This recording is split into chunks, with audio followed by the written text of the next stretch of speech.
British వాళ్ళ పరిపాలన తొలినాళ్లలో భారతీయులకి స్కూళ్ళల్లో చదివేటటువంటి వాళ్ళకి సెలవులు ఎప్పుడయ్యాయంటే పండగలప్పుడు సెలవులు. వారంలో ఒకరోజు సెలవొచ్చేటప్పుడు ఈ శనివారం ఇచ్చేవాళ్ళట. వెంకటేశ్వర స్వామి ఈ పాయింట్ ఆఫ్ వ్యూలో. తర్వాత బ్రిటిషోళ్ళొచ్చాక అందులో వాళ్ళ తరపున టీచర్లు, వాళ్ళ తరపున ఎడ్యుకేషన్ వాళ్ళ సిస్టమ్‌లో కాబట్టి వాళ్ళ మతాన్ని గుర్తుంచుకోవడం కోసం ఆదివారం సెలవని తీసుకొచ్చారు. అది కంటిన్యూ అవుతున్న స్వాతంత్రం వచ్చాక గూడా మనం అదే కంటిన్యూ చేస్తున్నాం. అదే అరబ్ దేశాల్లో శుక్రవారం సెలవుంటది.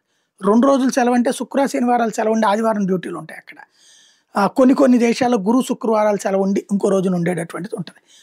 ఇప్పుడు మన దేశంలో ఏదైతే రాజస్థాన్ బీజేపీ పాలిత రాష్ట్రంలో మధ్యప్రదేశ్ బీజేపీ పాలిత రాష్ట్రంలో జబల్పూర్‌లో ఒక ఇంగ్లీష్ మీడియం స్కూల్‌ని ముస్లిం సంస్థ వాళ్ళు కొనేశారు.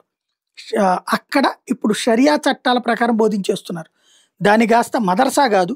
కానీ ముస్లిం విద్యా బోధన కిందన ప్రకటించేశారు. అక్కడ షరియా చట్టాల ప్రకారం పాఠాలు చెప్తామన్నారు.